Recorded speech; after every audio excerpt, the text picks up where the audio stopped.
Hello everyone, and welcome to another devlog for Bottled Sky, a game where you can upgrade and customize your space shuttle to best equip yourself for all your exploration needs. Actually, that's not quite right. Up until now, the best you could do to prepare yourself for the dangers of space was to craft repair kits to recover damage done to the shuttle in a pinch. Consumable items are great and all, but I want more than that, and that is the subject of this video.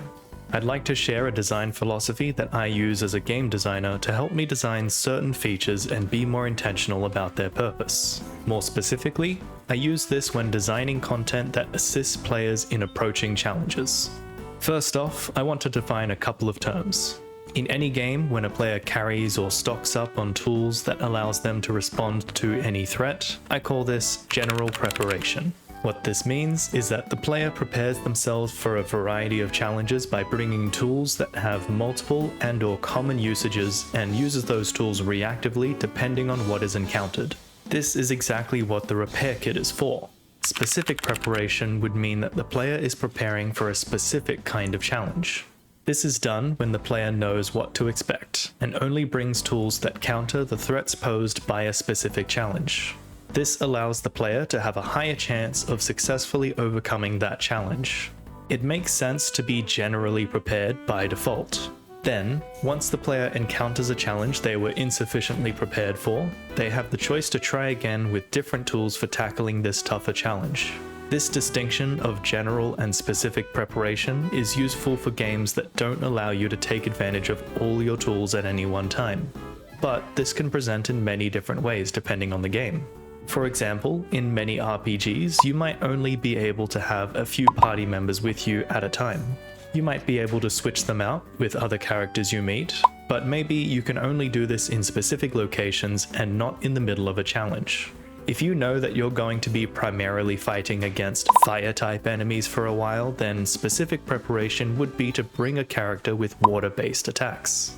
Alternatively, general preparation would be to always bring your strongest party members everywhere and hope to overcome weak matchups with brute force. In Bottled Sky, one limiting factor is inventory space. You cannot bring a huge variety of consumable items with you while exploring.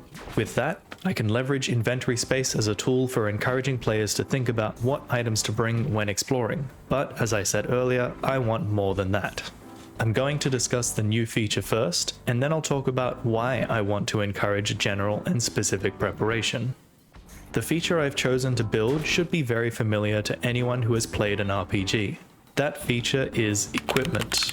In most other games, you would recognize this as being able to acquire weapons and armor and then have your character equip them to improve their combat abilities.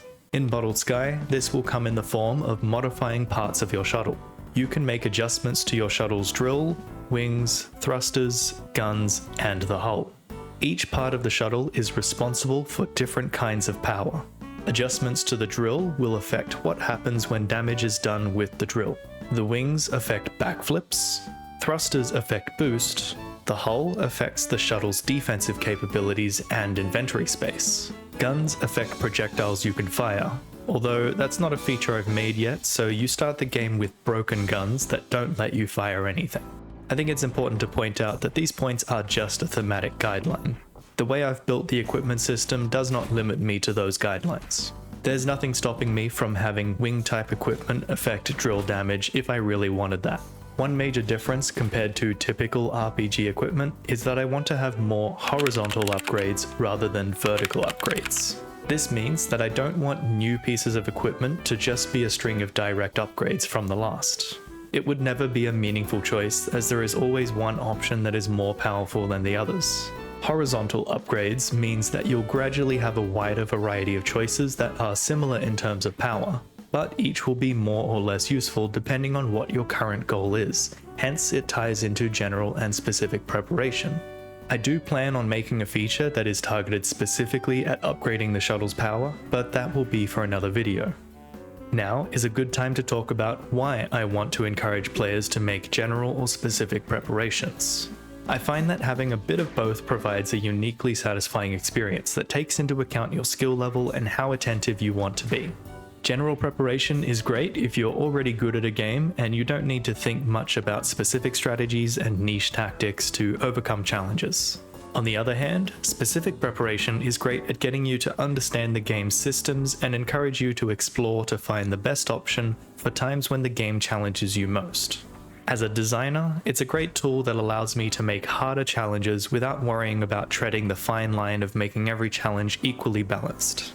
My goal for the equipment system is to have options that feel generally useful in a lot of situations, but is actually a weaker option when looking at specific challenges, combined with options that are generally less powerful but useful in specific scenarios.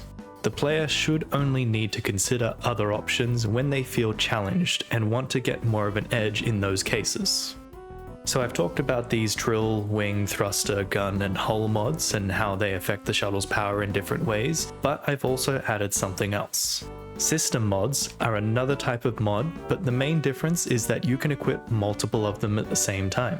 The limiting factor here though is this power budget. Each system mod has a power rating, and for each one you have equipped, your total power rating is added up. You can't equip any more mods that will put you over your power budget. These mods mostly aid the player with convenience or information by enabling or disabling features rather than raising stats.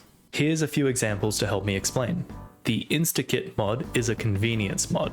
While installed, it makes it so that repair kits restore the shuttle's health instantly, which is how they've normally worked up until now, and this mod will be equipped by default. If you uninstall this mod, repair kits will take a short amount of time to give you their full effect. Until now, I've often had concerns about the difficulty of the game and how I could create meaningful challenges knowing that the player was always able to pause, fully heal with a stockpile of repair kits, and then resume. I didn't like the idea of having enemies be able to destroy the shuttle in a single hit just to make something challenging. So the alternative I was considering was to make repair kits less useful during combat. However, I also didn't like the idea of heavily gearing the difficulty towards experienced players, so with this mod I can let players choose their difficulty. All system mods have a cost, and installing this mod may mean you won't have enough power budget to install other useful mods. Using this power rating and budget system, you'll get to choose a few ways to make the game easier for yourself, but whatever you don't equip determines the ways in which the game will be harder. These aren't permanent decisions and can be changed freely while within the guild, but once you start exploring, you're committed to what you have until you return. There are some mods that I expect the majority of players will keep equipped at all times, like this health and boost meter mod, which is an information mod. If you unequip this, then you won't be able to see how much health you have. There are currently no other indicators of how healthy the shuttle is, so I expect that only players that are very confident in their abilities will unequip this mod. However, for those select few, unequipping it will mean that they have more room in their power budget for mods that most players may not have room for. Now, I'm finally going to talk about what should happen when the shuttle's health reaches 0. It's a pretty big decision that can end up deciding what kind of audience the game ends up targeting. Even though I've been working on the game for quite some time, and given this a lot of thought, I still can't decide what is the best option. While developing the System Mods feature, I got the idea that this could be used as an immersive way to let players decide how much risk they want to play with.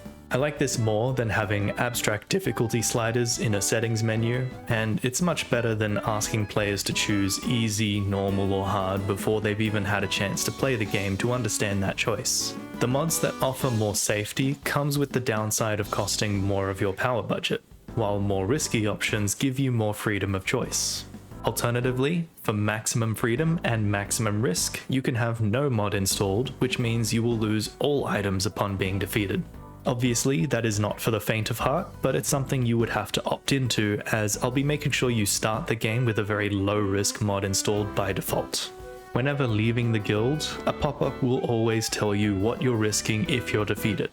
These changes aren't fully available in the game yet, but it's something I'll be working on in the future.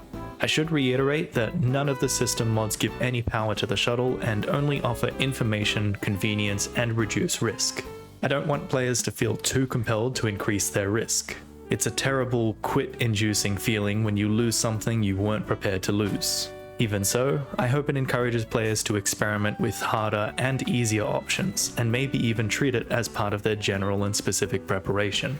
Bottled Sky isn't a series of harder and harder challenges. There will be plenty of easier side goals where you might not even be doing combat, and therefore you might choose to unequip some of these system mods for something more appropriate for the content you want to do. If you enjoyed this video, then consider liking the video, and if you know any games where difficulty as a choice is presented in an interesting way, I'd love to hear about it in the comments. You can also chat with me and join the community on Discord. Links are in the video's description. Thanks for watching, that's all for now, and I'll see you later.